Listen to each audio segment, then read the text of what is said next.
bom dia para você que nos acompanha ao vivo pelo sistema CFA Play de comunicação e também para vocês que estão aqui, presente e participando deste evento promovido pelo Conselho Federal de Administração, em parceria com a Embaixada da França. É com muita satisfação que nós apresentamos o evento Fake News, Factos e Impactos, como tratar a informação na era da pós-verdade.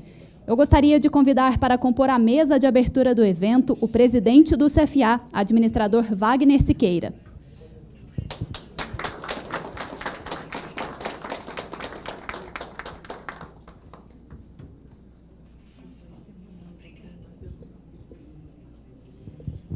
O diretor da Câmara de Gestão Pública do CFA, Tom Zé de Albuquerque.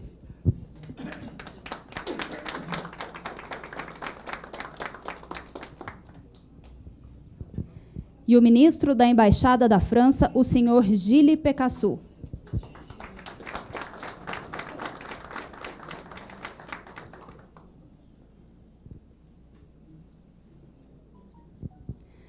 Para a fala inicial, convidamos o diretor da CGP, Tom Zé de Albuquerque, por favor.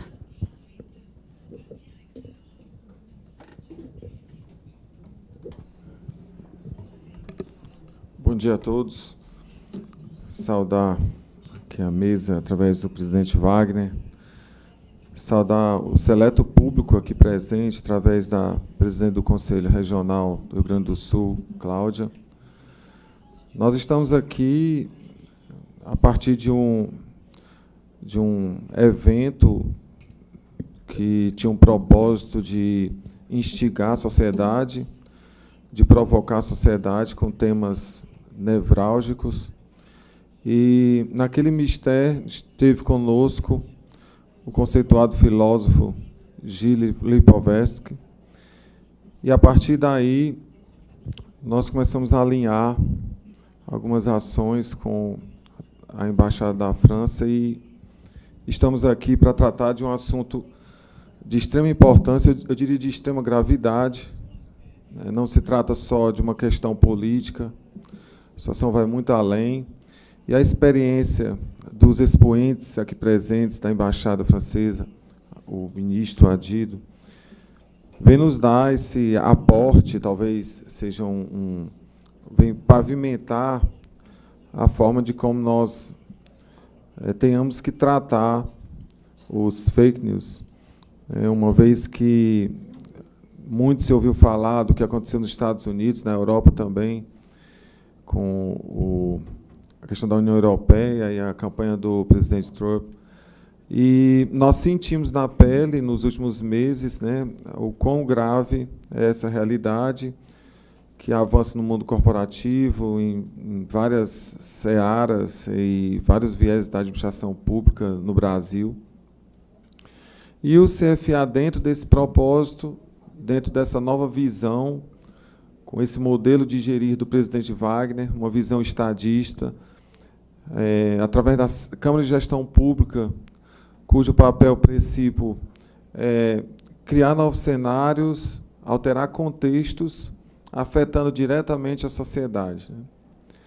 Então, cabe-me a mim só agradecer por estarmos aqui. Eu creio que nós estamos dando um start aqui de tantas outras ações que serão desenhadas, arquitetadas, alinhadas, efetivadas, no decorrer dos próximos anos. Muito obrigado. Passamos a palavra agora para o ministro da Embaixada, senhor Gilles Pécassou. Obrigado.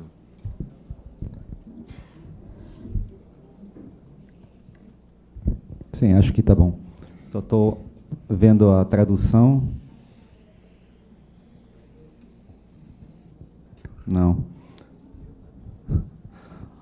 Ok, senhor presidente, senhor diretor, primeiramente gostaria de parabenizar o Conselho Federal de Administração pela organização deste importante evento.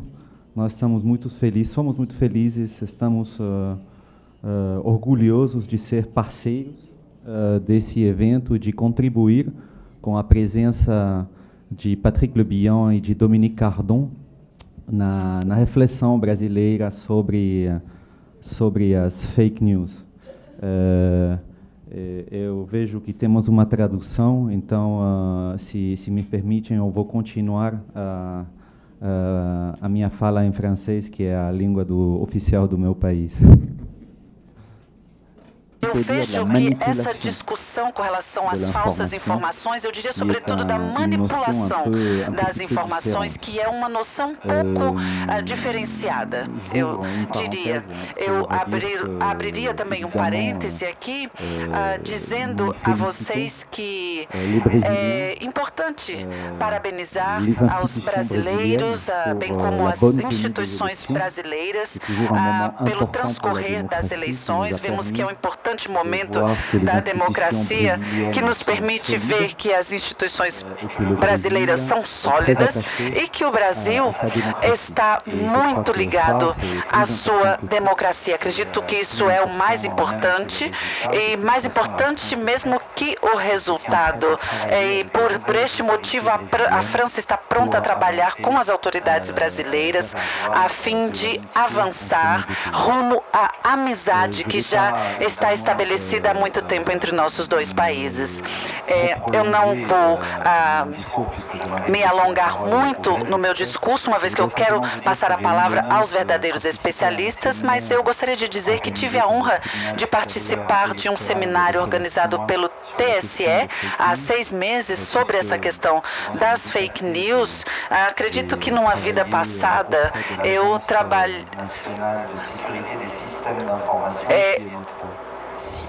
trabalhando junto às autoridades do nosso sistema de cyberinformação, quando dessa ocasião eu trabalhei, eu percebi a necessidade de continuarmos levando essa temática adiante, uma vez que nós também temos experiências com o tratamento de falsas informações. Talvez, claro, tenhamos uma diferença com relação ao Brasil, uma vez que nós temos uma forte ingerência de estrangeiros que também difundem informações em nosso país.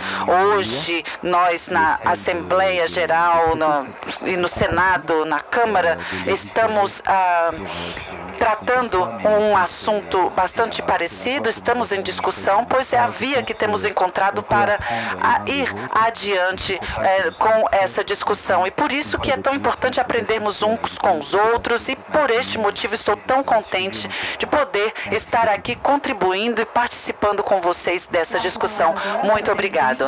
Je passe la parole au président du CFA, l'administrateur Wagner Sequeira. Dizer que esse é um tema que a nós aqui do Conselho Federal interessa há muito tempo, tanto que é objeto da nossa revista desse mês, setembro e outubro, né? Entre o fato e o fake, que a gente tem aqui, essa revista desse mês já é exatamente tratando disso. É um tema que explodiu muito nessas eleições agora de domingo passado, mas, em verdade, se nós olharmos os processos eleitorais brasileiros, só para a guisa de exemplificação e de ilustração, houve uma eleição muito importante no Brasil, em 1950, entre o presidente Getúlio Vargas e o brigadeiro Eduardo Gomes.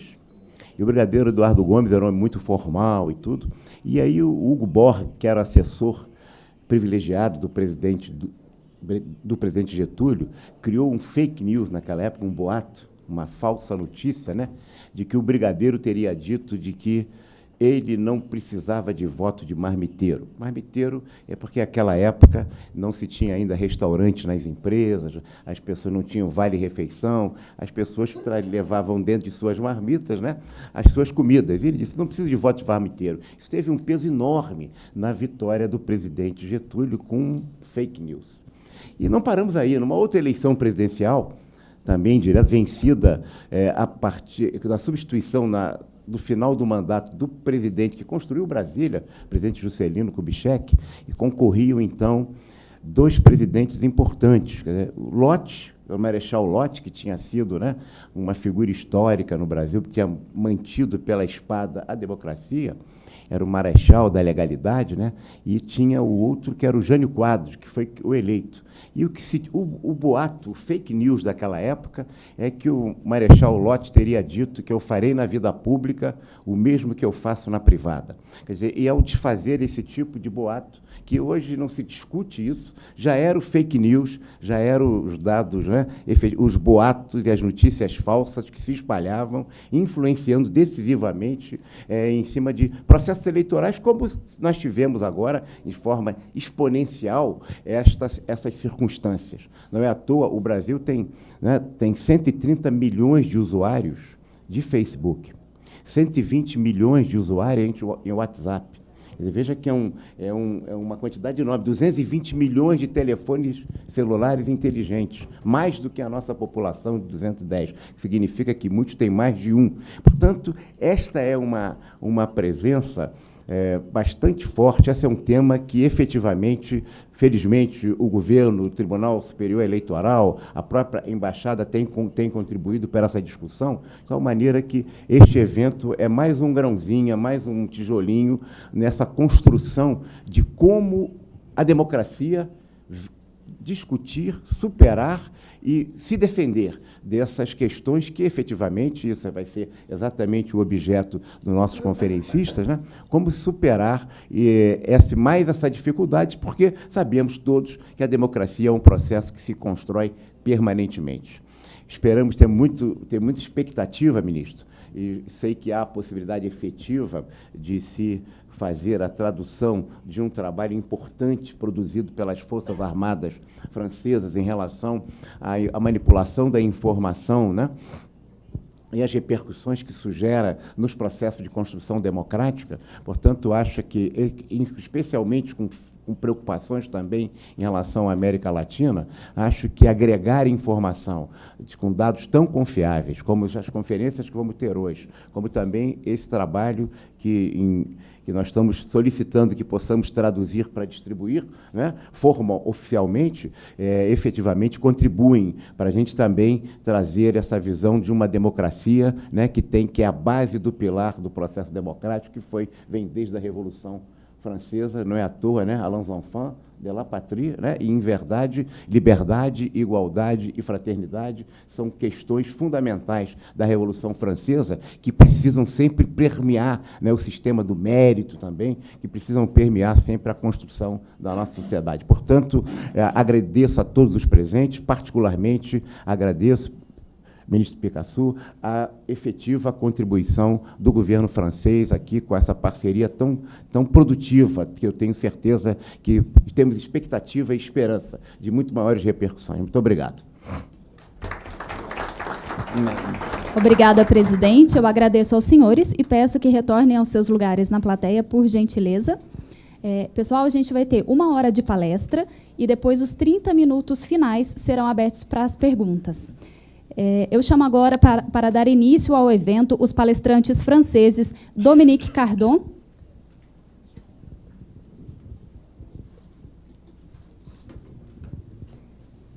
e Patrick Lebihan. Por favor.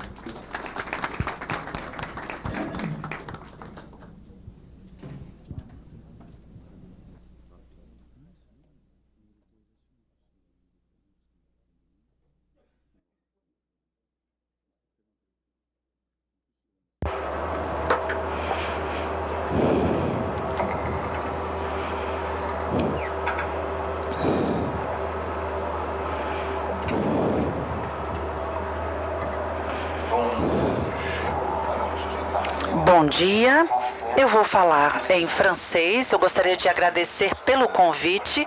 É um grande privilégio poder estar aqui hoje.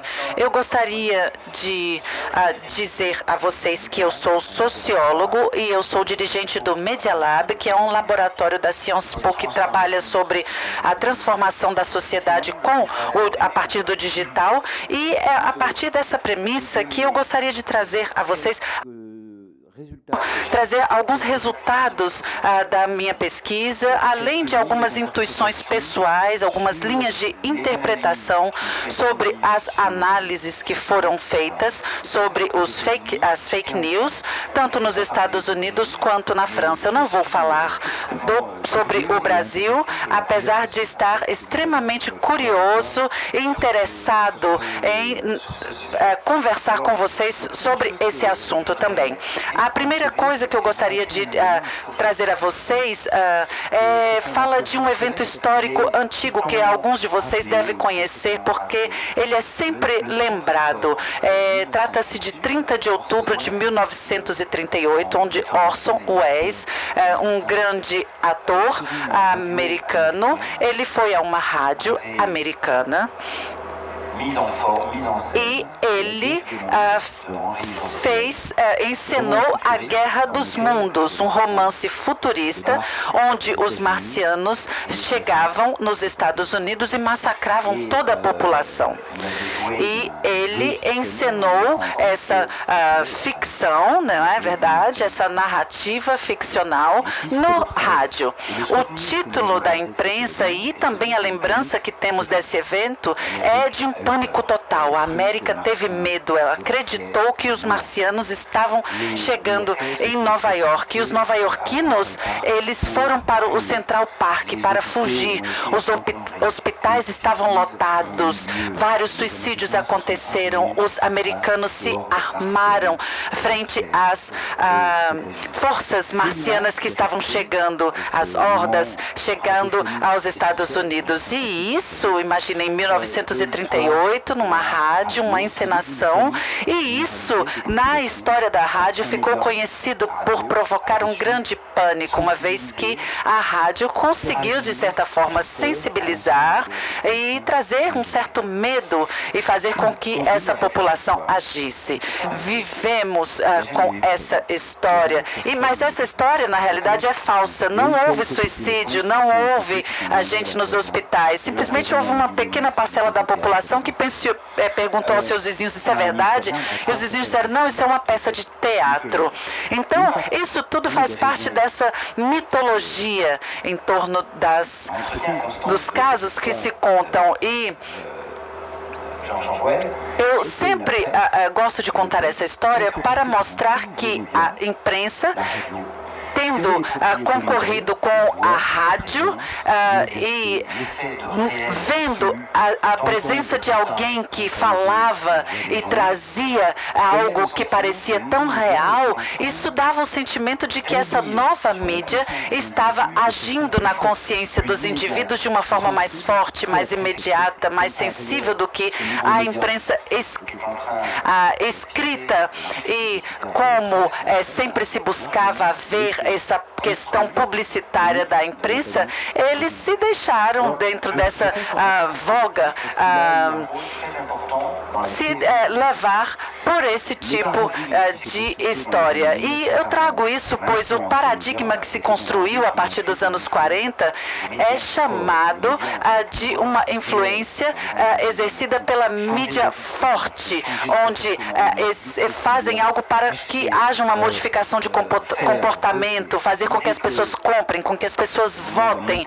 Então, no momento da subida ao poder de Hitler e quando existia um poder das mídias sobre os habitantes, isso teve um papel importante. E eu insisto sobre essa história porque, no final das contas, não houve pânico e que as mídias tinham um efeito fraco e que o paradigma que se estabeleceria a partir dos anos 50, a partir dos pais fundadores de várias das nossas teorias com relação à teoria das mídias, que é Paul Lazarsfeld, que é muito importante, ele pertence também ao âmbito das ciências políticas e que implementou um modelo que chamamos de efeitos limitados da mídia.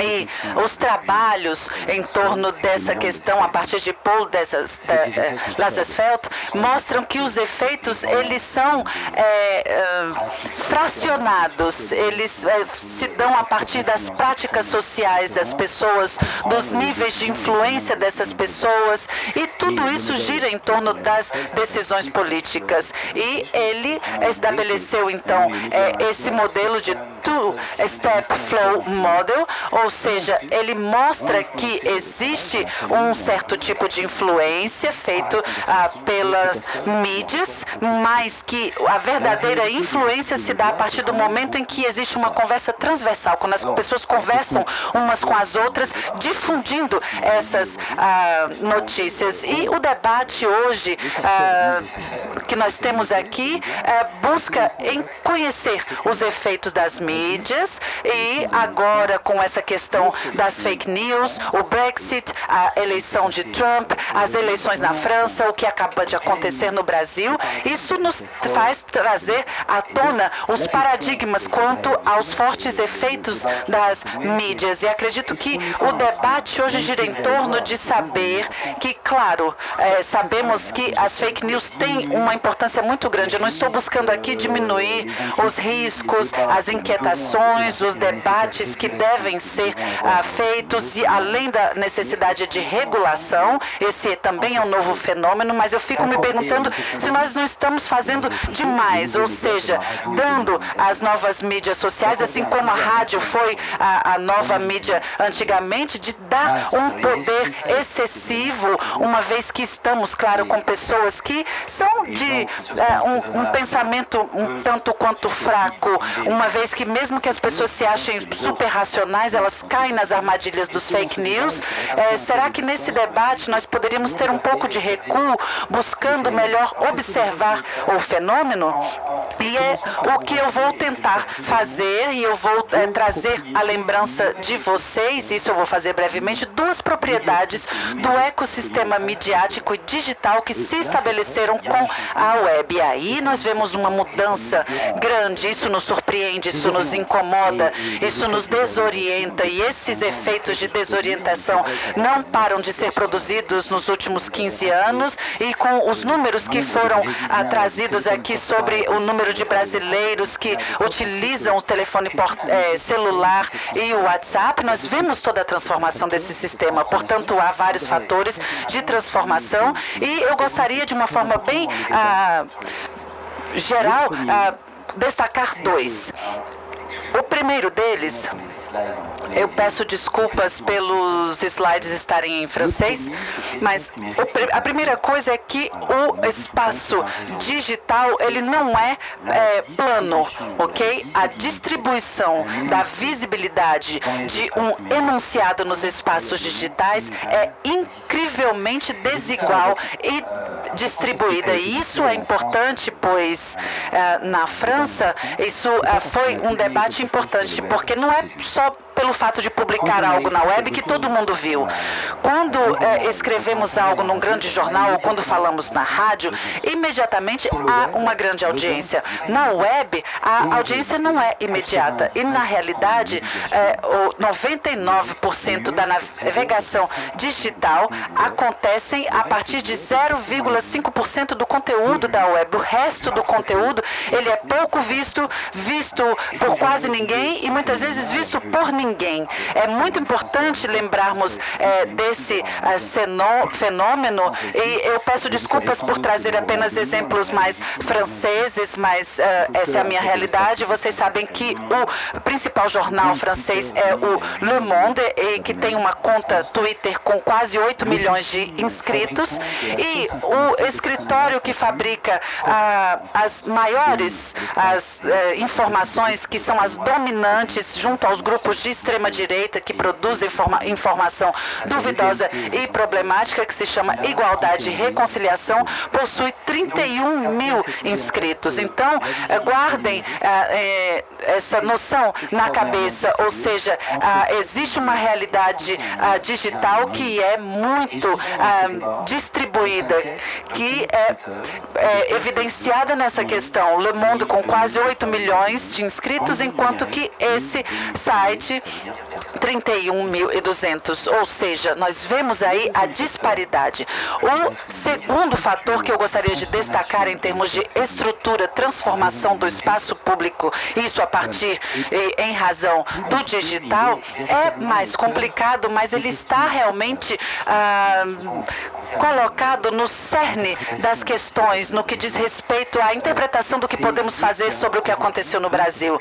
É que hoje há 2 circuitos de informação aqui circulam e que, para explicar esses 2 circuitos, eu gostaria de falar sobre um sociólogo muito conhecido, Gabriel Tarde, que tinha uma ideia muito simples e muito forte e que, na minha opinião, é super atual. A sua ideia, na época onde a imprensa impressa chega, se estabelece no século XX, em 1900, mostra a existência de 2 circuitos. O primeiro deles é onde os indivíduos recebem a informação do alto, ou seja, da rádio, da imprensa escrita e depois da televisão. Ou seja, existe um espaço de produção da informação que continua controlado em sua maior parte e que envia informações aos seus cidadãos, ou franceses ou brasileiros, que leem, portanto, essas notícias a partir das mídias. Isso é bastante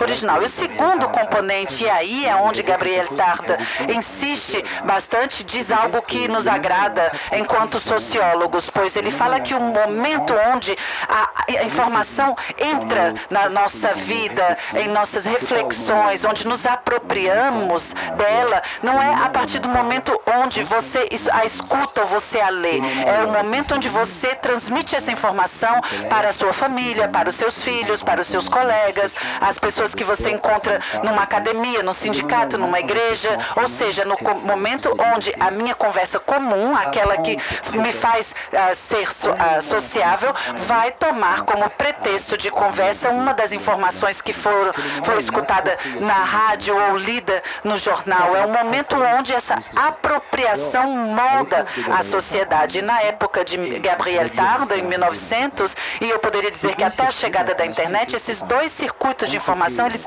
estavam separados. De um lado se recebia informação e, por outro lado, na vida social se discutia, se falava sobre isso. Você viu o que aconteceu? Você escutou o que ele disse? O que você acredita? Como você vê isso? Então, toda essa mobilização da informação lida, vista e escutada, ela vem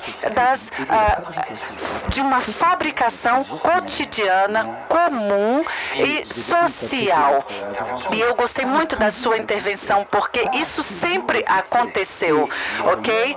Os rumores, os comentários, as fake news, as hipóteses, tudo isso sempre existiu. Sentimentos sobre a personalidade, a vida sexual da pessoa, as histórias duvidosas ou incertas sobre os partidos políticos e seus participantes. Isso sempre fez parte das nossas conversas. Mas o que é novo com o digital é que os 2 circuitos que eram separados agora se articulam nessa máquina aqui. E então, hoje nós acessamos a um jornal de informação profissional, mas nós temos como conversar, discutir, rir sobre isso com os nossos comentários, brigar com pessoas, isso no Snapchat também, no Instagram, no Facebook, WhatsApp, etc. Então, o mesmo universo digital articula estreitamente esses 2 circuitos de informação. Isso é uma grande novidade e eu vou dizer a vocês o que eu penso. Isso não tem como ser modificado, não temos como voltar atrás nessas transformações, porque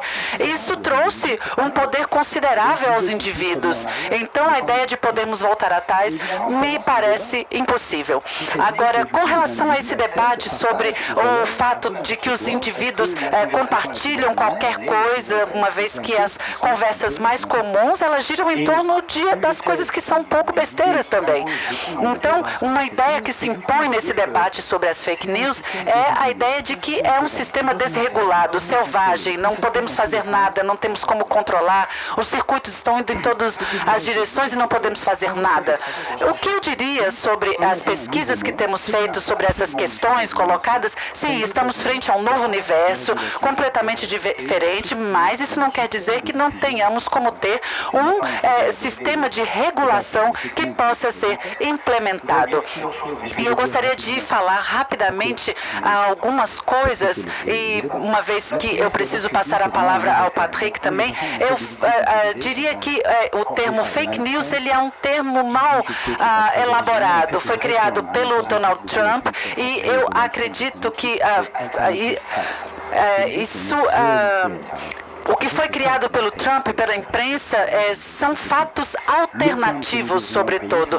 E acredito que o termo a empregarmos poderia ser desinformação, manipulação, propaganda. Acredito que esses são os melhores a serem usados, porque sempre essas notícias vão circular para desorientar o público e tentar colocar um ponto de vista específico. Nós sabemos que existem empresas massivas para a produção desse tipo de desinformação, para desorientar as pessoas, e acredito que, portanto,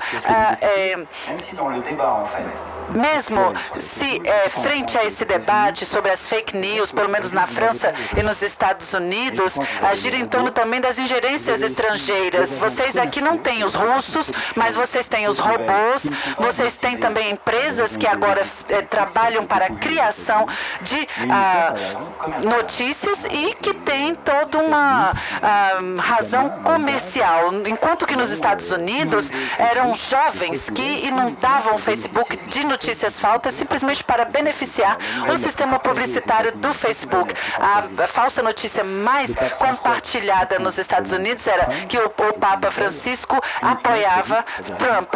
E isso foi produzido somente por razões comerciais. Esses jovens não têm nenhuma motivação ideológica. Eles enviavam notícias também contra Trump, contra Hillary Clinton, e eles descobriram que tinha mais likes quando era notícias contra Hillary Clinton, e por isso que eles continuaram fazendo mais fake news sobre ela.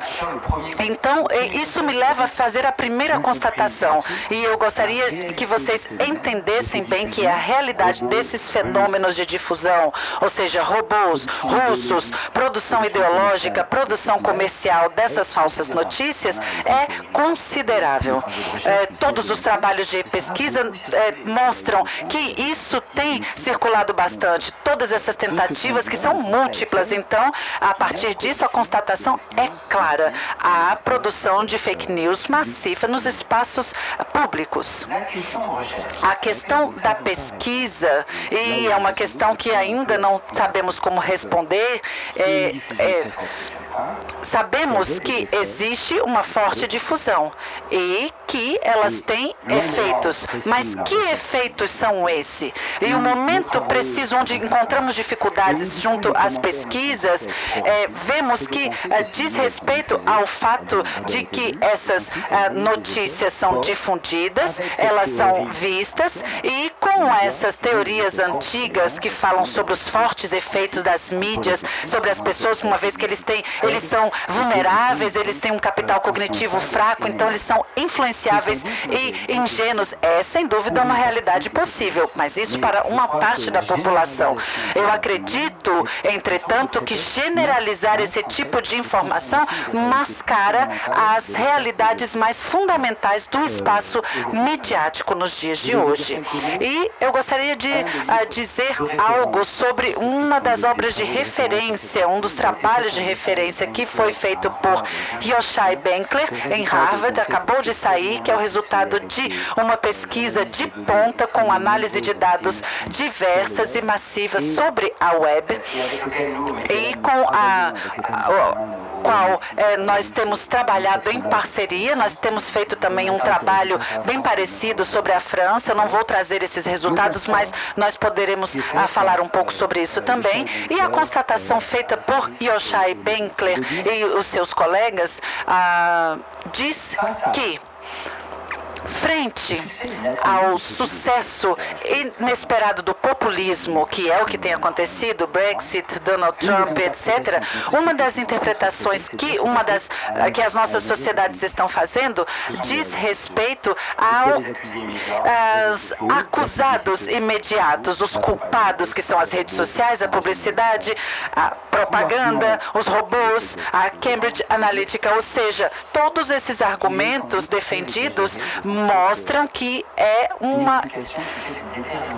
algo exagerado, essa premissa que busca um determinismo tecnológico. Não esqueçamos que as ferramentas se inscrevem em contextos sociológicos, políticos, culturais, que podem provocar, sim, efeitos. Agora, quando vemos que as fake news estão associadas a transformações do sistema político, midiático, e que tem uma relação também com os homens políticos e com as mídias, nós vamos perceber que existe um grande sistema além das fake news e que, sim, também tem uma forte ingerência. Então, o fato de reduzir tudo isso simplesmente à informação e ao indivíduo que acredita por ler a informação, isso é um exagero. Há vários argumentos que sustentam essa tese. Eu poderia rapidamente trazer alguns para vocês, mas eu vou tentar ser o mais breve possível. O primeiro seria, e é algo importante vermos que nós, nesse debate, temos medo dos números. Eles parecem ser muito grandes. Por exemplo, o digital produz números enormes, mas essa é uma das propriedades do digital. Então, quando nos dizem 8 milhões de compartilhamentos no Facebook, isso é enorme. Mas quando comparamos essas informações com o número de informações às quais estivemos expostos, por exemplo, durante a campanha eleitoral pelos americanos, as fake news não representam nem 1%, apenas 0,006%. Então vejam que é importante colocar esses números de uma forma adequada frente à abundância a abundância de números que temos em termos do que se compartilha no Facebook. Uma vez que a realidade se baseia numa série de incertezas, nós temos ainda muita dificuldade de medir o efeito da publicidade política no Facebook. E vemos que as pesquisas sérias, que são feitas a partir de amostras controladas, checadas, a partir de pessoas que viram a publicidade política e as que não viram, não tem ainda efeitos. Existe ainda um efeito fraco, menor, que não tem como nos fazer que tenhamos a certeza dessas correlações. Temos um efeito mais sólido quando você vê a publicidade como algo mais ciblado, ou seja, a publicidade dirigida a um público selecionado. Parece-nos que isso funciona melhor quando você joga uma contra-informação, denegrindo, mas isso precisa ser mais ciblado, mais preciso. Então, nós vemos que essas premissas, essas interrogações que ainda existem, são muito imprecisas, uma vez que as pesquisas nos mostram que ainda não é possível medir de uma forma precisa. Existe uma outra questão que foi bastante comentada, e isso foi uma pesquisa feita, e isso evidenciou às pessoas, isso no pós-eleição, que as informações importantes e verdadeiras no âmbito político, informações menos verdadeiras, por exemplo, de esporte, informações falsas que circularam durante a campanha eleitoral, e eles acrescentaram essa pequena parte aqui embaixo, ou seja, informações falsas que eles mesmos inventaram e que as pessoas nem viram. E quando eles fizeram entrevistas perguntando para as pessoas, vocês se lembram dessas informações aqui, colocando informações verdadeiras, ok? E eles colocavam também as informações falsas e as informações que nem apareceram, que eles apenas inventaram. Eles perceberam perceberam que a lembrança das pessoas era praticamente a mesma com relação a tanto as verdadeiras notícias quanto as falsas e até as que inexistiram.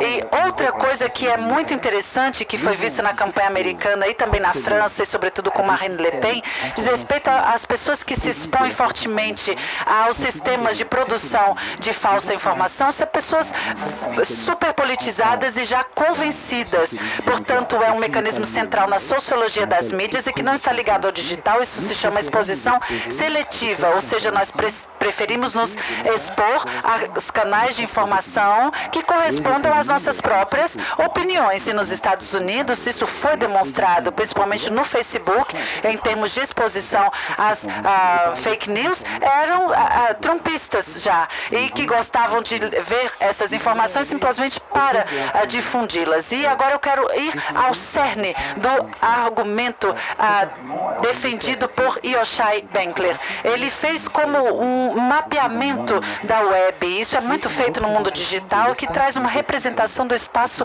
midiático americano, uma vez que ele buscava um argumento de estrutura sobre o espaço midiático. E a ideia defendida pelos autores, e que nós também compartilhamos com ela na França, é que as fake news, elas só assumem uma maior circulação quando ela começa a circular no subsolo da web, ok? Mas elas somente vão começar a circular muito mais quando os grandes canais de informação das grandes mídias aderem a essas falsas informações, ou seja, uma realidade alternativa, como fala Donald Trump, está ligada à manutenção de crenças que acabam sendo apoiadas e fortalecidas nas conversas cotidianas dos cidadãos. Então, nos Estados Unidos, nós vimos um fenômeno que começou há 10 anos, mas que se acentuou fortemente nos 3 últimos anos,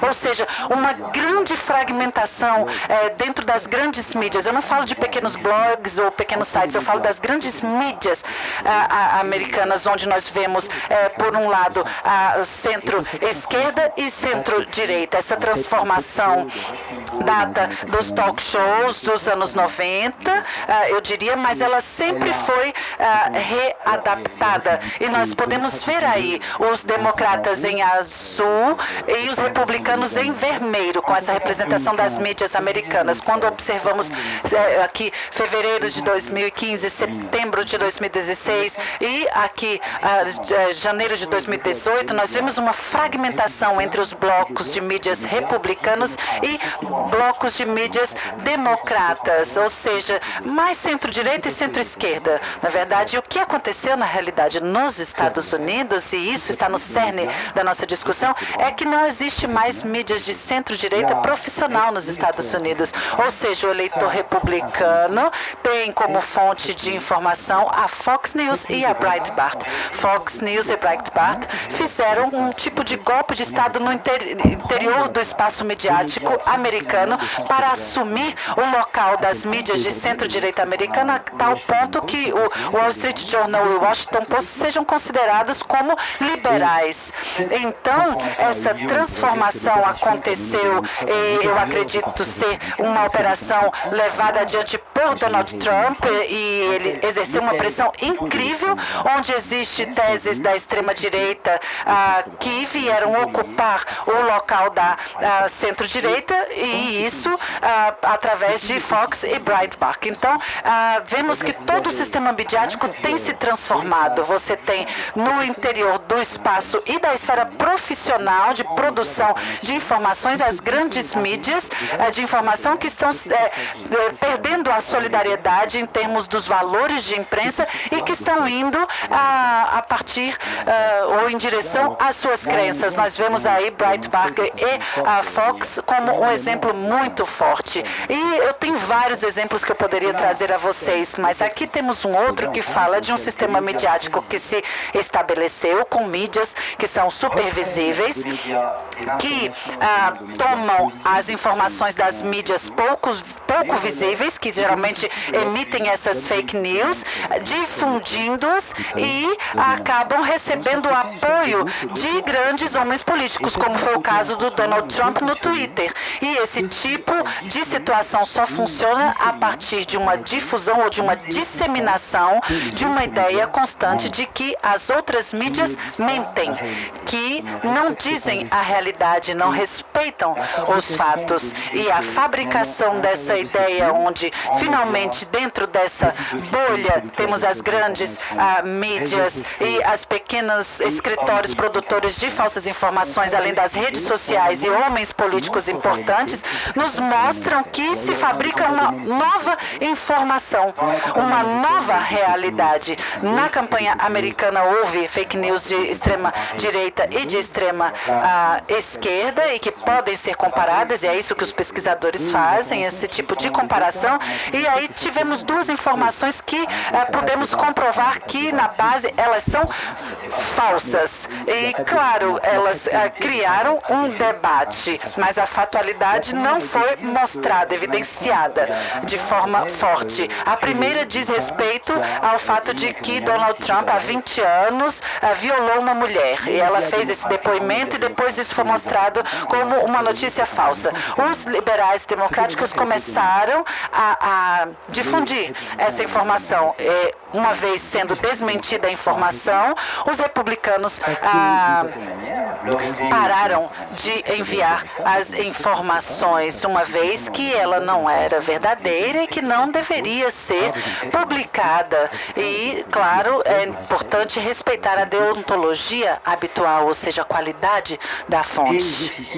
Mas os escritórios de extrema-direita ligados a Breitbart e Fox lançaram a ideia de que Bill Clinton ele usava um avião para ir a uma ilha para atividades de pedofilia. Era realmente uma informação falsa. Ela foi desmentida pelas mídias democratas, mas não impediu a Fox de continuar difundindo essa informação em talk shows, na televisão, com uma forte visibilidade e popularidade. Então, vemos aí que o que aconteceu nesse caso é que no interior do espaço midiático, se as mídias de centro-direita, centro-esquerda, se elas não defendem o mesmo candidato e não compartilham dos mesmos valores, eles pelo menos têm um patamar comum que está ligado à verificação da informação. E neste caso, esse espaço comum foi desfeito, foi completamente fragmentado para que se fabricasse um outro circuito de informação.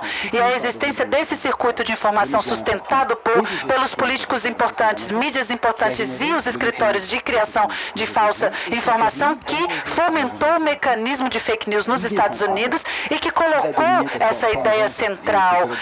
E isso os teóricos das mídias dão muita importância, não somente a uma informação que muda a opinião das pessoas, mas, em contrapartida, o que os homens políticos e as mídias criam, que é uma agenda, eles chamam assim, ou seja, eles conseguem fomentar um debate político que acontece em torno disso. Então, o fato de fabricarem essa competição entre os atores políticos para impor temas e assim trazer votos é algo que tem sido conhecido e bastante utilizado. Então, a partir desse círculo de fortalecimento das ideias propostas pelo Trump e pelos políticos, girou em torno da questão da migração, da caixa de e-mail da Hillary Clinton e desses escândalos. E isso ocupou todo o espaço das mídias e isso foi, ainda por cima, acrescentado às falsas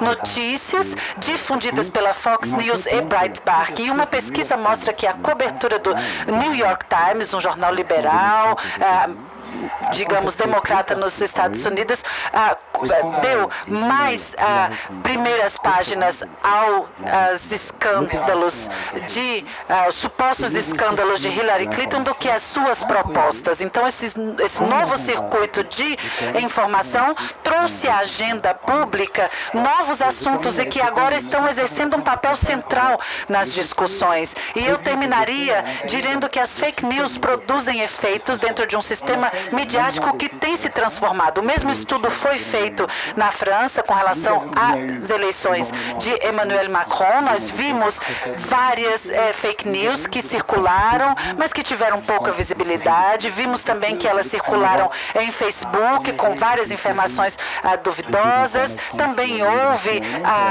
várias desinformações que circularam no WhatsApp, também em outras redes sobre imigração, também sobre questões sobre a homossexualidade de Macron, que foi também colocada. Também houve uma operação russa de última hora que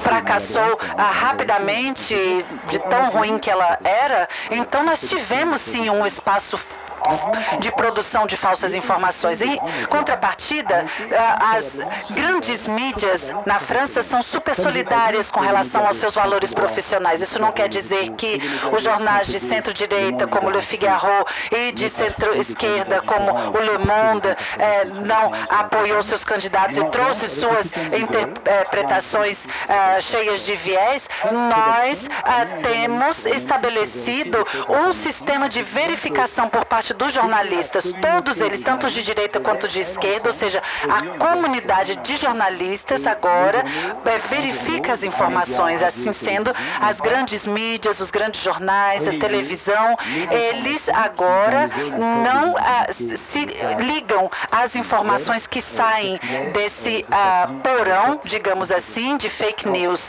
e não as difundem, uma vez que eles dispõem desses mecanismos de verificação. Para concluir, eu gostaria de tentar relativizar, digamos assim, o que eu acabo de dizer, uma vez que eu acredito que é importante estarmos atentos à estrutura desse ecossistema, e isso faz parte das nossas discussões com os nossos amigos brasileiros e desse debate, e uma vez que o comportamento dos brasileiros nessas eleições, nós vemos que há uma cobertura pelas grandes mídias que, de certa forma, foi correta, mas existe também o fato de que existe ainda uma legitimação dessa ideia de que há uma informação alternativa de fontes duvidosas e etc.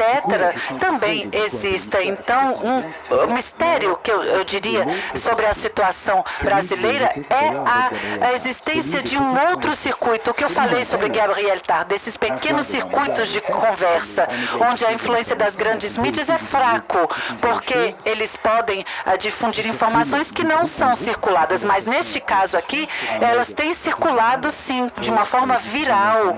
A difusão dessas informações tem acontecido entre esses pequenos grupos de WhatsApp e que pode ter uma grande influência.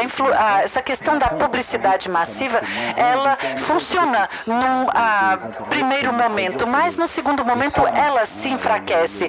Temos o mesmo exemplo com relação à questão dos spams. Vocês lembram que não tínhamos como recusá-los em nossas caixas de entrada de e-mail, mas agora temos. Então, nós vemos que a mesma coisa acontece hoje em dia. A circulação dessas informações duvidosas ocorre por várias formas e que estão ligadas ao grau de visibilidade acordado a tal informação. Com relação ao Facebook, essas conversas que nós podemos ter com 20, 30, 50 pessoas não estão submetidas a exigências de controle e de verificação, da mesma forma que são controladas as informações que circulam nos espaços públicos, e isso faz com que tudo se torne pouco verificável e que acaba, como foi visto aqui, tendo um efeito viral.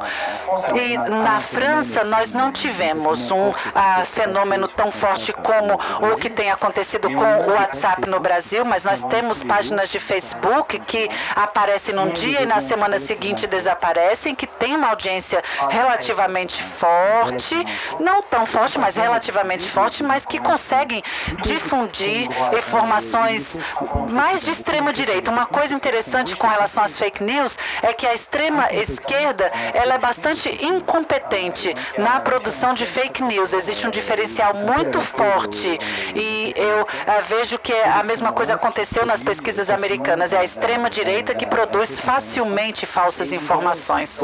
E nós temos nesse ecossistema do Facebook francês uma boa parte dos produtores desse tipo de informação e, além disso, um outro fenômeno que eu gostaria de destacar, que é bastante importante na França, que é a produção de informação e que são chamadas por vários pesquisadores de bullshit. É a melhor tradução possível para esse tipo de coisa. Ou seja, são sites que muitas vezes estão ligados à saúde ou às ciências, mas de uma forma falsa, distorcida, e que alcançam uma popularidade considerável e que circulam com uma grande velocidade no Facebook e no WhatsApp e que produzem uma série de informações duvidosas, provocantes, bizarras, trash, chocantes e que produzem efeitos sórdidos e que têm conselhos absolutamente sexistas sobre a sexualidade, sobre a sedução, conselhos de saúde completamente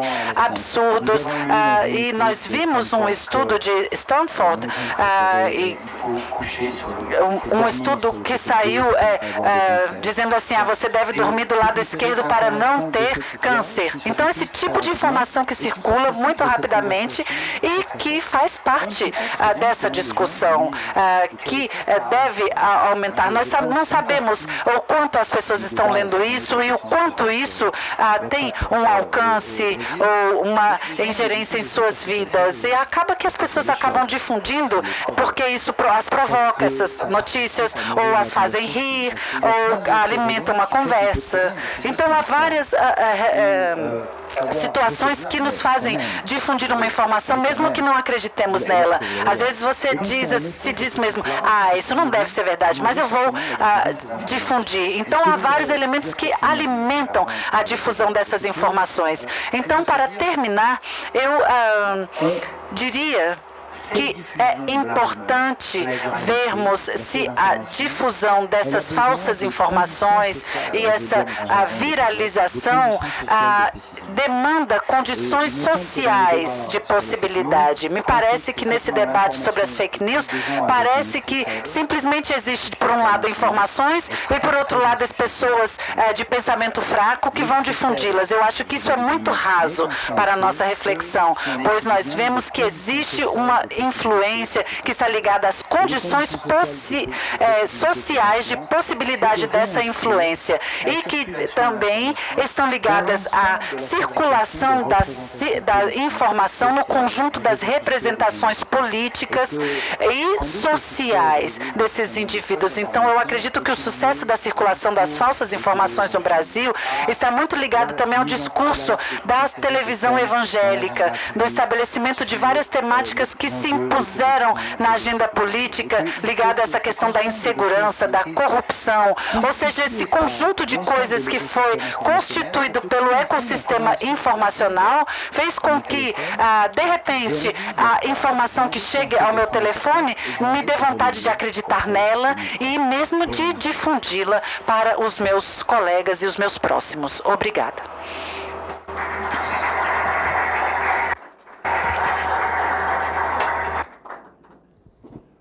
Merci. Obrigado.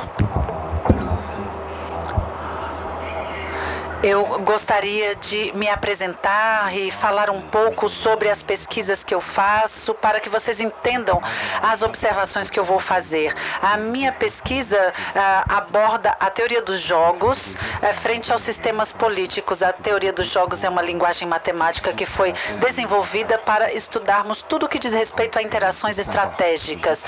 Uma interação estratégica diz respeito ao que acontece cotidianamente em nossa sociedade, ou seja, quando tomamos uma decisão, a consequência dessa decisão para você não depende somente do que você faz, mas também do que os outros fazem. Então, quando você age, você deve considerar o que potencialmente os outros vão fazer, e isso a partir das suas escolhas. Então, eu desenvolvo esse tipo de modelo de pesquisa, e o principal tema das minhas pesquisas diz respeito às condições das eleições e a que ponto os eleitores podem escolher governos competentes, não corrompidos, e isso diz respeito à filosofia política também, que fala de governos em abertura, e de que forma as eleições acabam incitando o governo, uma vez estabelecido, para utilizar o seu poder para, de fato, servir a população e atender às suas expectativas. E o que aconteceu com as fake news? Nós vemos uma questão que é colocada frente a esse tipo de modelo, ou seja, existe algo desejável em termos de formato, de controle, para que se faça uma verdadeira pressão para o governo? Ou será que um eleitorado que possua uma melhor capacidade cognitiva, ele terá como exercer uma melhor pressão e um melhor controle?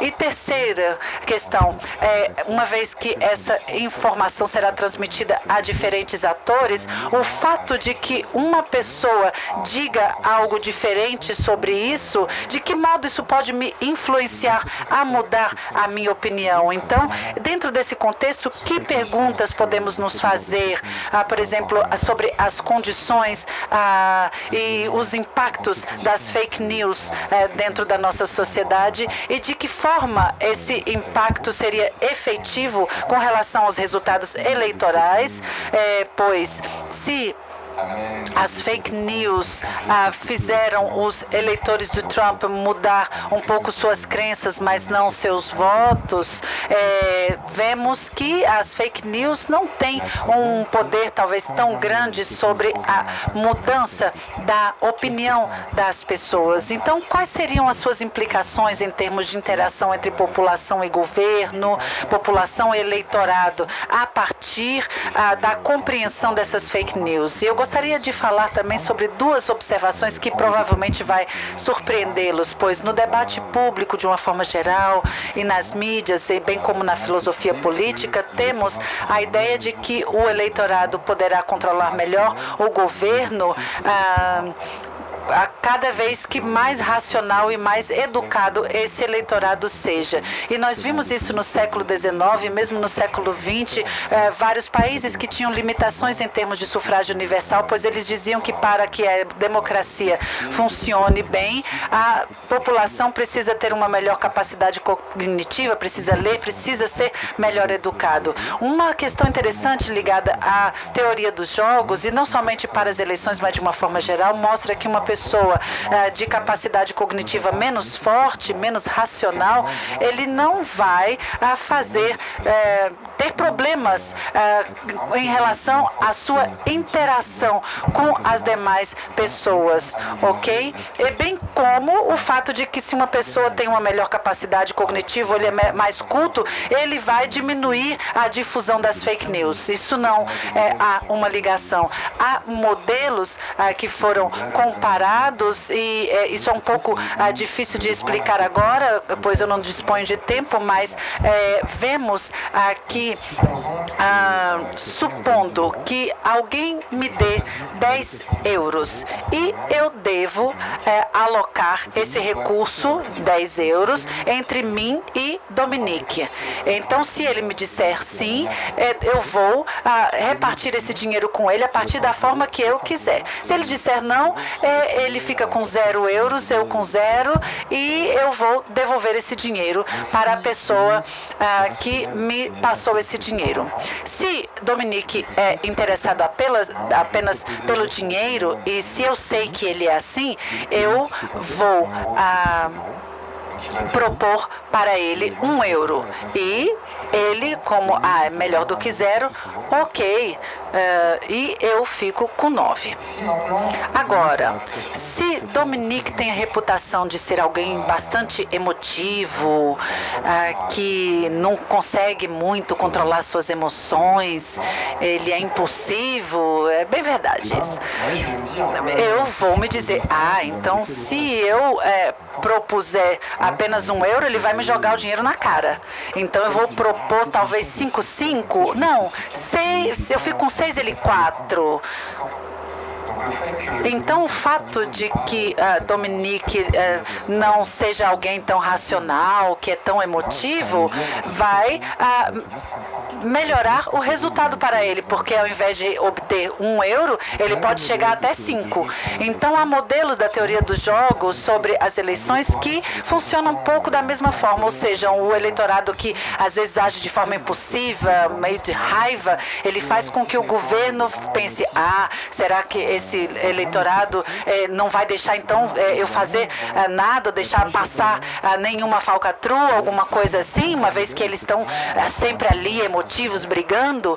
E muitas vezes um eleitorado menos racional, ou seja, que fique mais tranquilo, ele também da mesma forma abre lugar às ações do governo. É a mesma coisa, ou seja, temos resultados que mostram que não é necessariamente verdade que o fato de que o eleitorado disponha de mais informações, de mais cultura, que eles vão fazer com que haja uma pressão para que o trabalho dos políticos seja melhor feito. Eu vou dar um outro exemplo, diferente dos exemplos que eu tenho dado esses últimos dias. Imaginemos que tenhamos dois políticos diferentes e que o eleitor observa o desempenho do governo, isso dentro das duas realidades dos políticos, e eles buscam transmitir informações sobre as competências do governo para o futuro.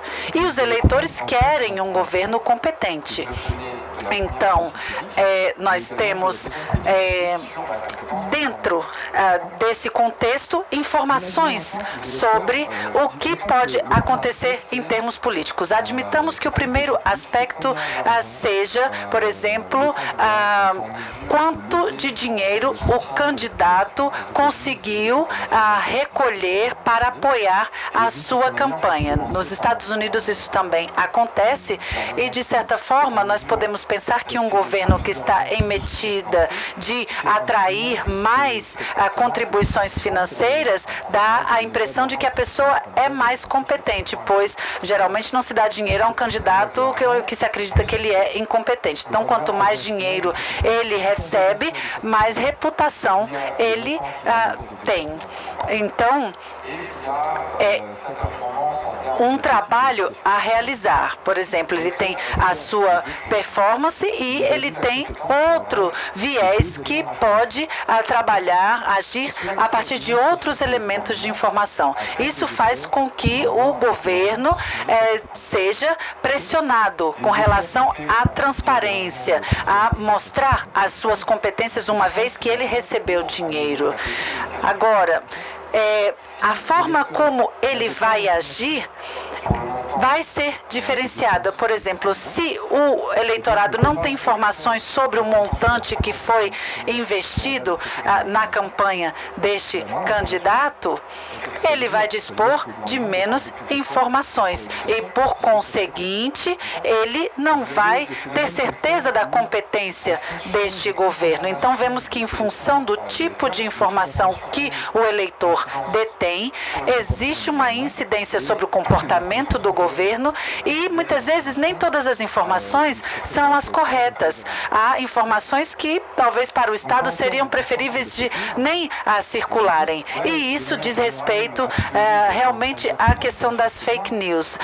A priori pode-se dizer, é bom termos bastante informações, mas não é realmente assim. Então, como avaliar o impacto das fake news sobre o que vamos ter como trabalho frente ao eleitorado, como eles vão poder nos controlar e etc. Então, eu vejo que existe vários aspectos que giram em torno dessas questões que ainda não estão claros. Eu gostaria de trazer um outro exemplo com relação a essas questões de corrupção, que está ligado também à capacidade cognitiva e à racionalidade do eleitorado.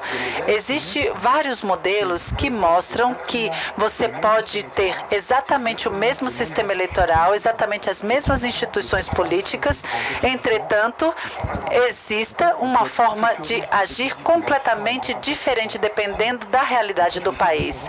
Então, eu estou tentando mostrar a vocês que não são apenas as instituições, mas existem vários elementos políticos que são criados que fazem com que as instituições possam trabalhar melhor ou não. Num determinado país, nós podemos ver que a população percebe que a elite política é corrompida. É observado, então, um certo nível de corrupção junto ao governo e essa população deve decidir: eu vou eleger o governo de sempre ou quem veio para desafiar. E agora, se a população acredita que ele também é meio corrompido, ele também tem situações de corrupção como o antigo governo, você fica em dúvida, então, em quem votar. Então, você vai buscar outras informações além do aspecto corrupção. Você vai agir a partir da sua racionalidade.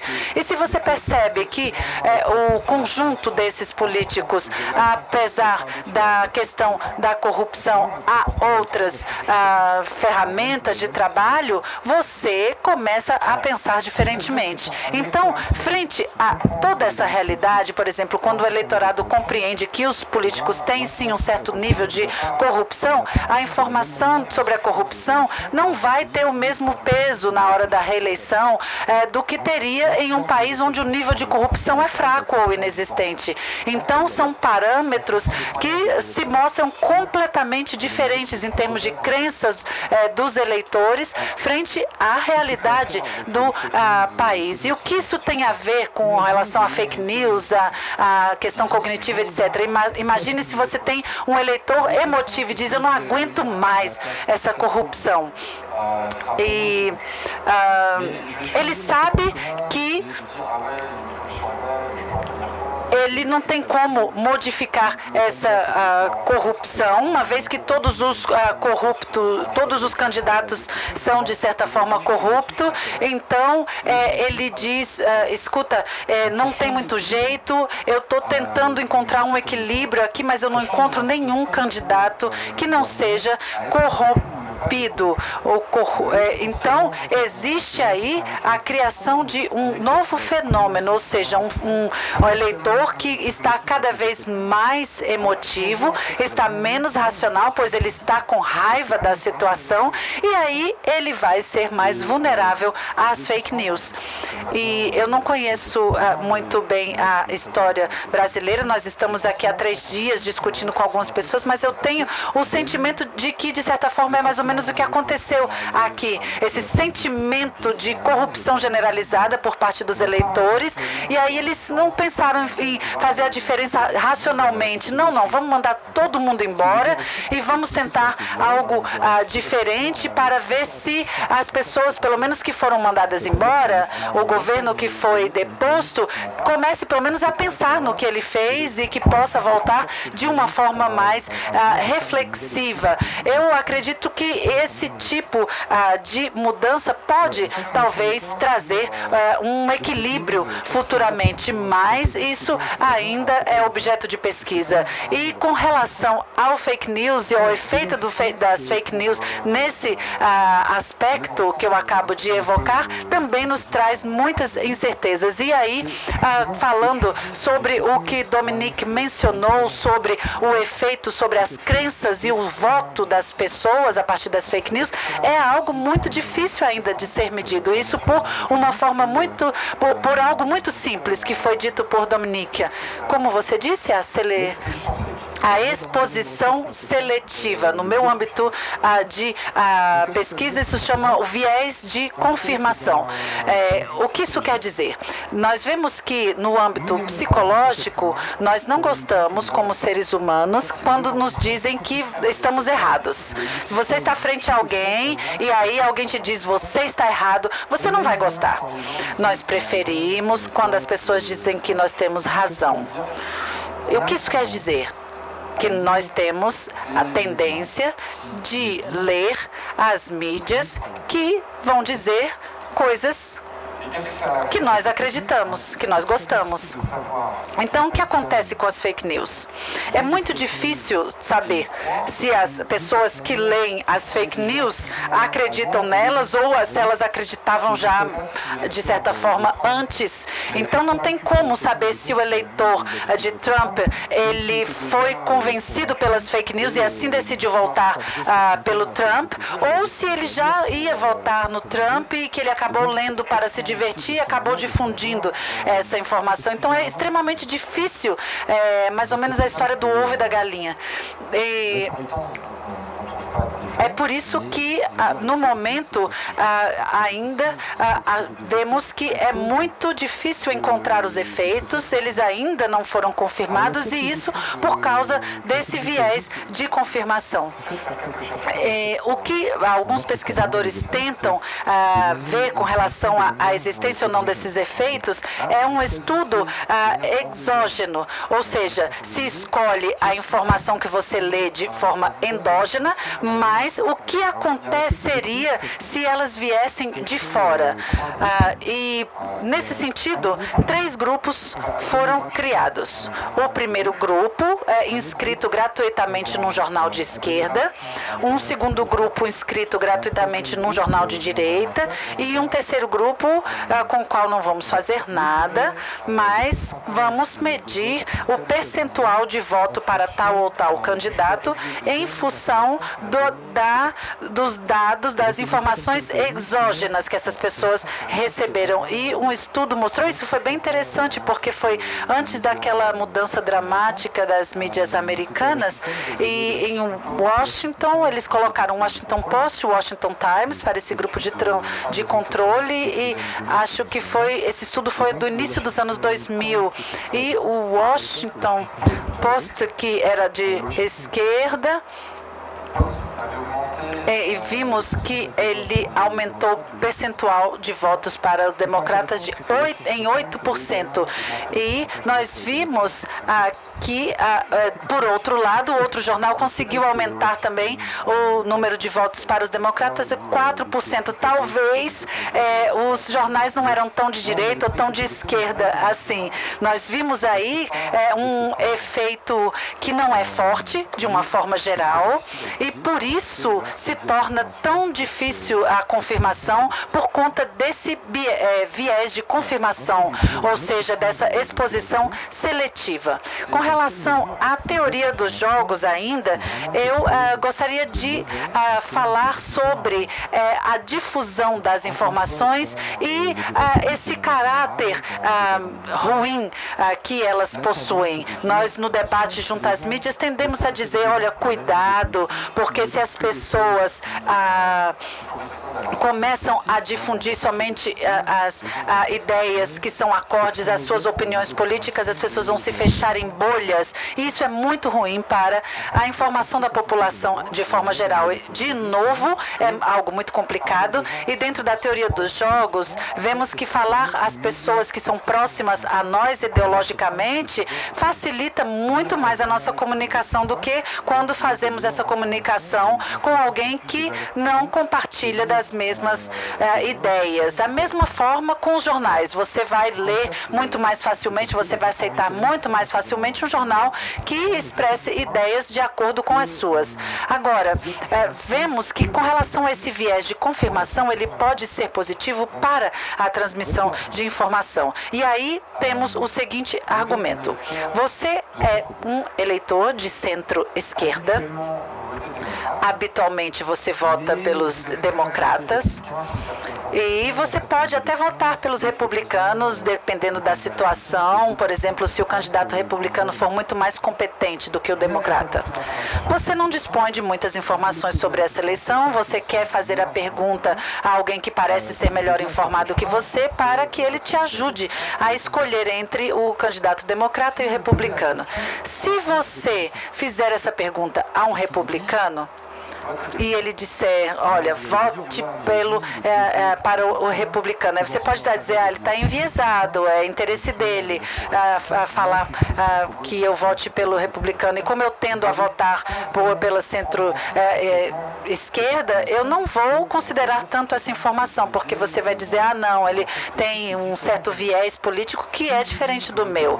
Se ele disser para você, não, vote pelo democrata, você vai ficar surpreso, porque você vai dizer, puxa, então essa pessoa é realmente alguém de extraordinário, mas é uma informação que te surpreende, que te interessa, mas que acaba não sendo tão útil, porque você já estava pensando mesmo em votar nesse candidato. Agora, se você faz essa pergunta a um colega que é democrata como você, menos informado do que você, e se ele falar para votar pelo democrata, ok, que bom, não vai mudar muito. Mas se ele te disser, vote no republicano, você vai dizer, puxa, mas ele é democrata como eu, menos informado que eu. E ele diz, não, nessa eleição é sério, o democrata é completamente corrupto, incompetente, o republicano, ele é meio centro-direita, ele é bastante racional, eu vou votar nele. Então, essa informação realmente se torna algo surpreendente para você e, ainda por cima, essa informação vai ter mais valor para você e pode fazer até com que você mude o seu comportamento. Então, se você fizer essa pergunta, ou seja, a quem eu devo fazer a pergunta para que eu possa melhorar minha escolha de voto, a pessoa que mais vai contar em termos de informação não é aquela que tem uma opinião oposta à sua, mas uma igual ou parecida com a sua. Então, vemos que, frente a esse mecanismo, temos aí algo que faz com que o eleitor obtenha informações ou busque por informações que tenham mais valor, que estejam mais direcionadas a ele. Então, na teoria dos jogos, nós vemos aí uma lista de estudos que vão um pouco na mesma direção, e o que eu gostaria de dizer a vocês que a polarização é sim algo problemático, mas essa questão do viés de confirmação é algo que não deve nos causar algum temor. Eu espero ter trazido elementos que nos ajudem nessa discussão. Obrigado.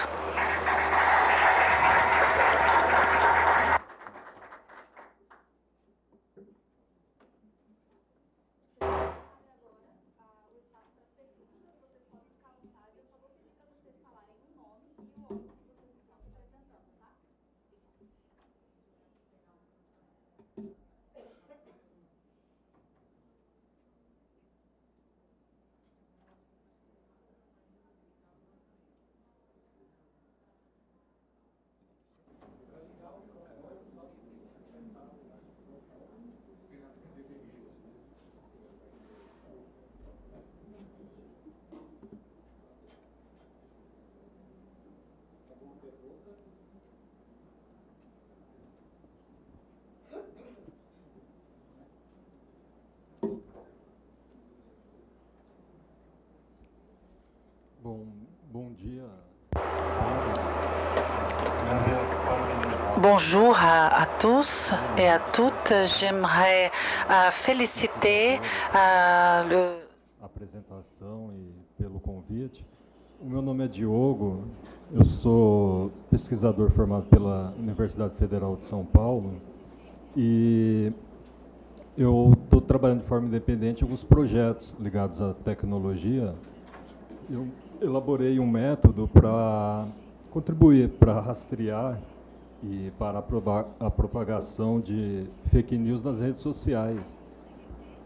Aí eu gostaria de saber se vocês poderiam, quando tiver disponibilidade, apreciar esse método e passar um retorno como uma tentativa. Tanto tem instituições voltadas para esse fim, mas também nós, sociedade civil, a gente ligado à academia, dando contribuir também nesse momento importante que está passando, principalmente as instituições democráticas, né? A questão no desafio quanto à credibilidade, tanto dos processos, das instituições e dos resultados desses processos que a gente está passando atualmente.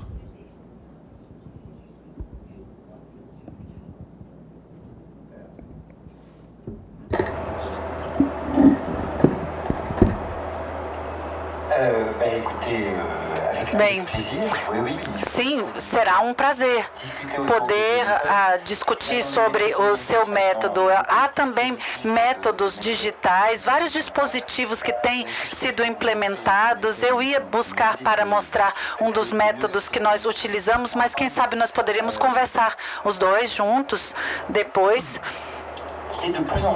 Eu acredito que é algo cada vez mais complicado, pois o acesso aos dados digitais é cada vez mais complicado. Eu aproveitaria para dizer que um dos desafios na regulação das fake news, e eu falo de uma forma um pouco corporatista para os pesquisadores, mas eu também me dirijo à sociedade civil, diz respeito à nossa necessidade de exercer uma pressão com relação às plataformas para que elas possam liberar esses dados, para que as nossas técnicas de verificação, a nossa forma de filtrar tudo isso possa ser específica.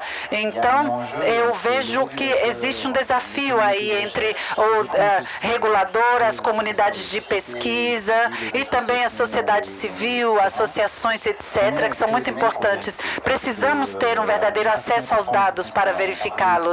E existe um debate sobre a regulação e isso está completamente ligado a essas plataformas.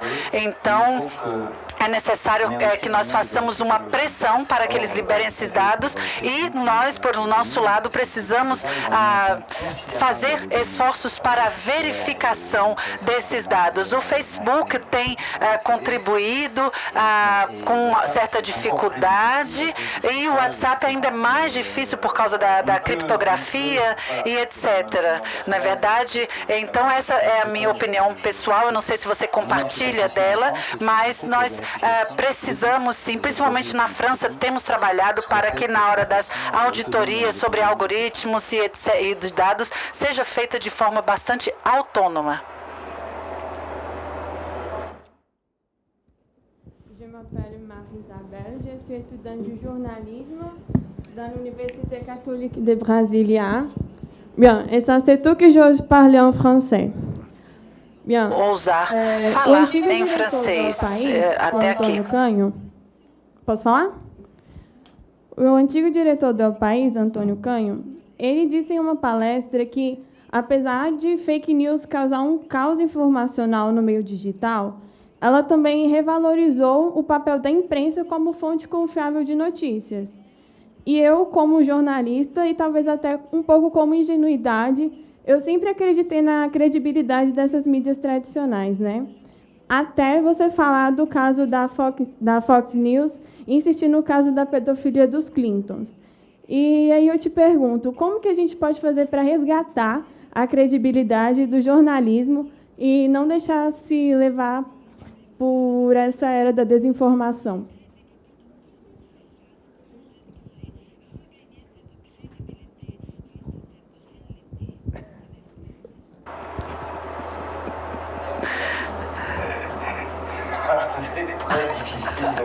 É muito difícil responder você. Quem sabe... Bem, eu vou te dar a minha opinião, perdão.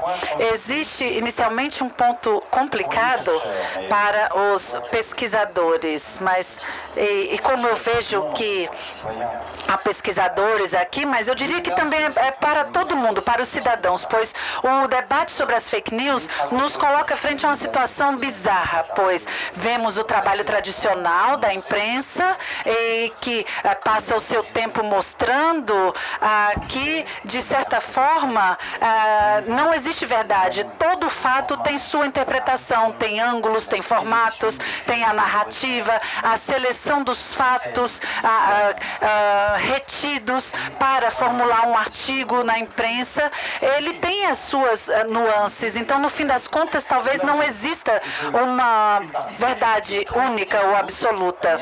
E existe, além disso, formas de contar as coisas de uma forma diferenciada. É necessário a existência de mídias alternativas para aumentar a cena, ampliá-la frente às novas formas de descrever o mundo e as informações. E na internet todo mundo começou a produzir as suas próprias verdades e agora estamos frente a uma situação onde somos obrigados a dizer, sim, existem pontos de vista sobre o mundo, perspectivas, mas existe também perspectivas mais sólidas que outras. Então temos que voltar a um tipo de realismo no qual eu acredito, pois a descrição do mundo são pontos de vista e interpretações, mas há interpretações que são mais sólidas que outras e por isso devemos estar atentos à qualidade das narrativas, do que se difunde, apesar de defender a liberdade de interpretação. Vemos que, com relação à Fox News, temos um debate que está no cerne dos desafios contemporâneos, ou seja, o fato de que estejamos numa sociedade democrática e que compartilhamos conjuntamente um conjunto de crenças e, por exemplo, que diz respeito ao espaço das mídias, que é orientado pelos profissionais do jornalismo e que possui uma regra deontológica profissional. Isso quer dizer que eles seguem determinadas regras. Agora, com relação à Fox News e Breitbart, vemos que existe um risco em termos de fragmentação midiática, uma vez que agora temos um jornalismo que nem todas as vezes vai respeitar os códigos de ética ou deontológicos. Nós vemos esse exemplo, ou seja, jornais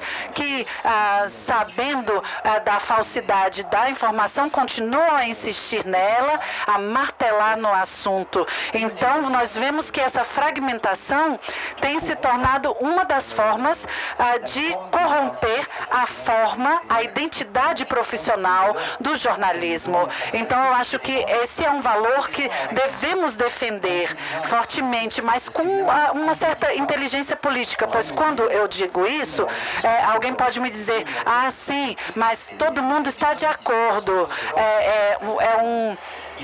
Uma regra que já está estabelecida. Sim, deveria ser assim, mas agora é importante nós pensarmos que há novas premissas de verificação a partir da diversidade de pontos de vista, de interpretações, dessa polifonia e dessa representação do espaço, de pontos de vista políticos, sociais, ou seja, ao mesmo tempo, devemos dizer que é necessário termos valores comuns, mas que esses valores participem dessa diversidade de forma credível. Mas os jornalistas da Fox, eles talvez pensem assim, mas ao mesmo tempo eles difundiram várias informações falsas, errôneas. Lembrar que quem está participando pela internet também pode enviar a sua pergunta, e nós temos aqui a pergunta do Edson Andrade. Ele diz: temos mais de 20 projetos de lei que, se aprovados, criminalizam quem cria e compartilha as notícias falsas no Brasil.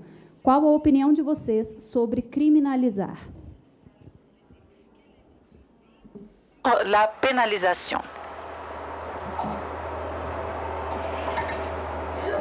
Alors, moi je Eu acredito que é uma ideia ruim, uma má ideia, por várias razões que foram já mencionadas por mim e pelo meu colega, pois vemos que uma grande parte das fake news fazem parte desse jogo, ou seja, são informações para divertir as pessoas, são sátiras.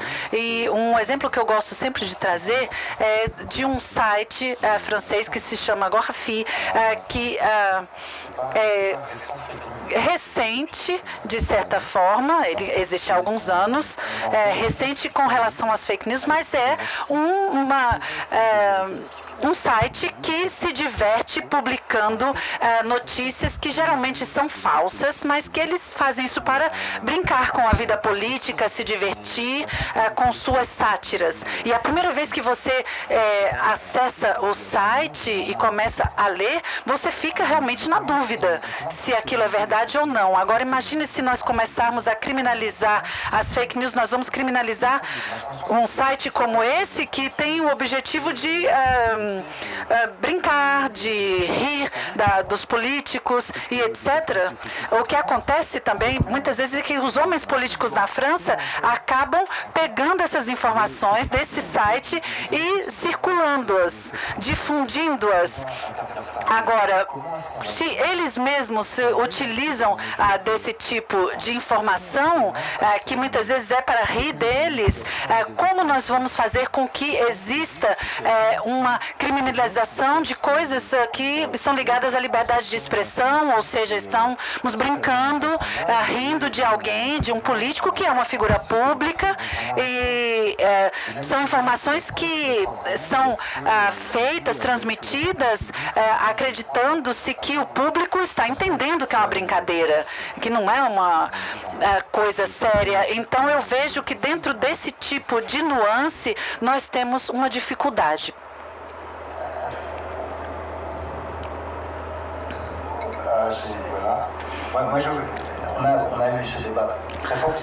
Nós tivemos esse debate muito forte na França, uma vez que nós tivemos votada uma lei sobre as fake news, mas eu acho que é inútil, perigoso e contraproducente. É inútil, pois você conhece o princípio da difusão, então isso vai acabar sendo circulado em outro lugar. É perigoso porque, como o Patrick colocou, vai estar atingindo a liberdade de expressão. Como o juiz vai saber discernir frente a essa linha tênue sobre o verdadeiro e o falso? É muito complicado. Como descrever o que é uma informação falsa para um juiz? Como fazê-lo? E, sobretudo, é contraproducente. É aí que eu gostaria de insistir, pois os sites que fabricam essas falsas informações têm uma rapidez em termos de circulação das informações que é intimamente ligada ao sentimento das informações.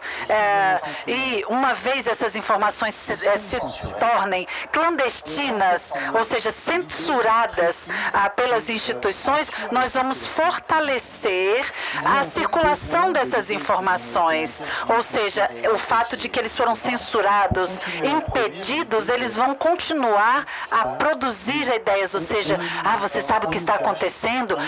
Estão escondendo de nós, estão mentindo para nós, nos impedem de falar sobre isso. Então, a circulação dessas informações vai ser cada vez maior. Então, eu vejo dificuldade com relação a essas legislações. Nós já temos legislações sobre as questões antissemitas, contra racismo e etc. Então, eu acho que a regulação das plataformas seria a melhor solução. Só para agradecer à Embaixada Francesa, aos dois conferencistas em particular, né? Acho que são boas reflexões, estamos vivendo esse problema em muita intensidade aqui no Brasil, né? Cada sociedade tem a sua realidade, a sua própria história, o seu processo cultural de construção, né? Os conceitos de esquerda e direita no Brasil nem sempre são, né, exatamente iguais aos conceitos que utilizam-se nos Estados Unidos e na Europa, principalmente. Essa é uma questão de distorção conceitual que temos aqui. Acho que essas eleições nossas recentes, elas expõem uma realidade importante, porque a direita no Brasil, centro-direita e direita, muito estava, né, obscura. As pessoas não se apresentavam no Brasil, nos últimos 30 anos, como pessoa de direita, se apresentavam como pessoa de centro-esquerda, né? Então, não se tinha realmente um ou outro político que fazia isso. Acho que houve, portanto, a oportunidade agora da discussão de ideias, da perspectiva realmente de direita e de esquerda, desses conceitos, dos comportamentos que se refletem. Muitas vezes também, a gente sabe aqui, porque nós estamos muito embasados pela ideia do populismo de direita e o populismo de esquerda. E quando a gente olha o populismo de direita no Brasil, junto com o populismo de esquerda no Brasil, a gente vê que eles são como uma ferradura que vai se aproximando, em que as extremidades são muito parecidas. Quer dizer, as práticas e os discursos da direita no Brasil são as práticas e o discurso daquilo que se apresenta como esquerda. Portanto, quase que se tocam, são quase as mesmas questões. Portanto, acho que isso precisa ser esclarecido, porque em cima disso tem a questão do populismo. Portanto, o que nós vimos aqui foi fake news dos dois lados. O que nós vimos aqui a gente olhar a história do nosso país nessa questão, né? Nada mais girondino do que um jacobino no poder, e muitas vezes nada mais jacobino do que um girondino no poder. A gente vê isso a todo lado. Aquele velho slogan, aquele velho conceito da Revolução Francesa, a gente viu isso, né? Então, as circunstâncias que fazem com que a gente olha no processo histórico brasileiro, ora são os liberais que avançam, ora são os conservadores também, né? São os conservadores, os gabinetes conservadores no século XIX, que fizeram a lei do ventre livre, a lei do sexagenário, a libertação dos escravos. E por que isso? Por que essas questões? Porque, em verdade, a gente coloca, né, como se sempre a sociedade e o processo histórico brasileiro ele fosse sempre permeado por uma linha só de pensamento, e não é bem assim. Quer dizer, hoje o que marca muito a nossa sociedade é o populismo, e o populismo ele é muito parecido. Ele pode ter o discurso de esquerda e pode ter o discurso de direita, mas as práticas são rigorosamente iguais, né? E por isso que a gente vê distorções. Portanto, clarificar isso no Brasil, no momento, é muito importante. E acho que essa questão de fake news bate sério, veja, muito sério na nossa sociedade, porque uma das possibilidades que o Brasil tem de avançar é realmente usando tecnologia de ponta. Mas a gente fala em Revolução 4.0, mas muito poucas organizações no Brasil estão sequer sensibilizadas, né, para a Revolução 4.0. A gente tem uma experiência aqui para os senhores, já que estão discutindo, vai acabar. Esse caso brasileiro precisa ser estudado, porque é um país importante na América Latina, de uma população enorme, que tem esse fenômeno. Quando a gente pega, né, a Zona Franca de Manaus, que é uma conquista importante no desenvolvimento do norte do Brasil, a gente verifica que praticamente as indústrias de ponta todas saíram lá. E a gente continua, né, fundamentalmente com conceitos obsoletos. As ideias no Brasil não se reformam, elas são obsoletas, tanto pela esquerda quanto pela direita, pelo discurso de esquerda e de direita. Sei que estou fugindo aqui do tema, mas é por nessa questão de fake news perpassam todas essas questões, toda essa formação, esse processo que precisamos resgatar, né? Fundamentalmente, a crise do Brasil é uma crise de conceitos, é uma crise de pensar, não é uma crise de agir, porque, infelizmente, o nosso populismo histórico, de direita e de esquerda, tem as mesmas práticas. Muito obrigado à Embaixada da França, aos conferencistas, é uma honra, e agradecer a presença de todos. Muito obrigado. Obrigada, senhores. A gente gostaria de fazer um agradecimento à Embaixada da França, na pessoa do Adido de Cooperação Técnica da Embaixada da França no Brasil, Damien Calvo, que foi o nosso contato. Muito obrigada e nos ajudou a organizar este evento. Para vocês que estiveram presentes aqui, na recepção, a gente está entregando o certificado, vocês podem pegar lá embaixo, tá bom?